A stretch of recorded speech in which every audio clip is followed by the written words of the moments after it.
மத்திய அரசாங்கம் நம்மளுக்காக ஒரு அருமையான பட்ஜெட்டை தந்திருக்கிறார்கள். அனைவருக்கும் ஏற்ற ஒரு பட்ஜெட்டை நமது மத்திய அரசும் நமக்காக கொடுக்கப்பட்டிருக்கிறது. இப்போல இந்த ஸ்டிக்கர் ஒட்டும் வேலையை நாம் தெரிந்து கொள்ள முடியும். சில மாநில அரசாங்கங்கள் தனது திட்டத்தின் போல வெளியே கொண்டு வருகிறார்கள். மத்திய அரசாங்கம் இந்த திட்டத்தில் என்னென்ன திட்டமெல்லாம் நமக்கு கொடுத்திருக்கிறார்கள்.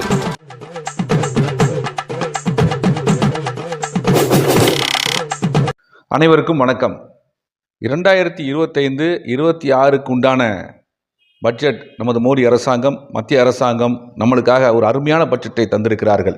விவசாயிகள், மாணவர்களுக்கு, ஏழை எளிய மக்களுக்கு அனைவருக்கும் ஏற்ற ஒரு பட்ஜெட்டை நமது மத்திய அரசும் நமக்காக கொடுக்கப்பட்டிருக்கிறது.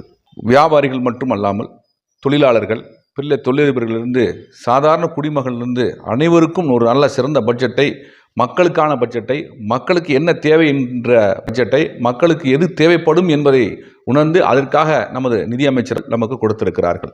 ஒரு அருமையான பட்ஜெட்டை நமக்கு தந்திருக்கிறார்கள்.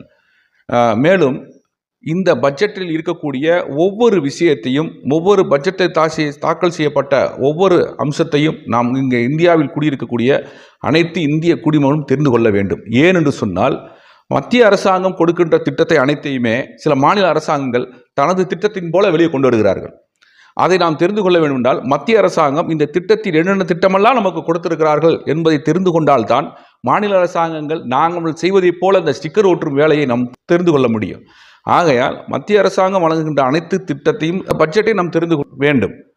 அப்போது இந்த வருகின்ற இந்த 2025-26 யாரெல்லாம் இதில் பயனடைய போகிறோம், எந்தெந்த திட்டத்திற்கு எவ்வளவு பட்ஜெட் ஒதுக்கப்பட்டிருக்கிறது என்பதை நாம் அருமையாக தெரிந்து கொள்வோம். வாருங்கள் பார்க்கலாம்.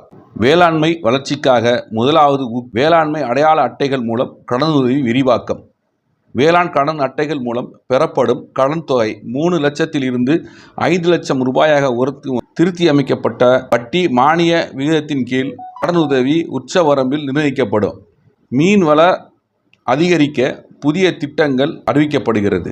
மேலும் லட்சத்தீவு மற்றும் அந்தமான் தீவு பகுதியில் மீன்பிடி பகுதிகளை மிக சிறப்பு கவனம் எடுத்துக்கொள்ளப்படும். பீகார் மாநில விவசாயிகள் கூட்டுறவு அமைப்புகள் வளர்ச்சிக்காக புதிய திட்டங்கள் வகுக்கப்பட்டுள்ளது. வரி, மின்சாரம், நிதி சீர்திருத்தம் உள்ளிட்ட 6 அம்சங்களுக்கு இந்த பட்ஜெட்டில் முக்கியத்துவம் வழங்கப்பட்டு உள்ளது. அஸ்ஸாமில் யூரியா உற்பத்தி தொழிற்சாலை அமைக்கப்படும். சிறந்த வகை பருத்தி சாகுபடியை அதிகரிக்க புதிய திட்டங்கள் வகுக்கப்படும். தபால் நிலையங்கள் மூலம் ஊரக பகுதிகளை முன்னேற்ற திட்டங்கள் உருவாக்கப்படும். கிசான் கிரெடிட் கார்டு மூலம் 7.7 கோடி விவசாயிகளுக்கு குறுகிய கால கடன் பெற நடவடிக்கை. இந்த கடன் அட்டை மூலம் 5 லட்சம் ரூபாய் கடன் உதவி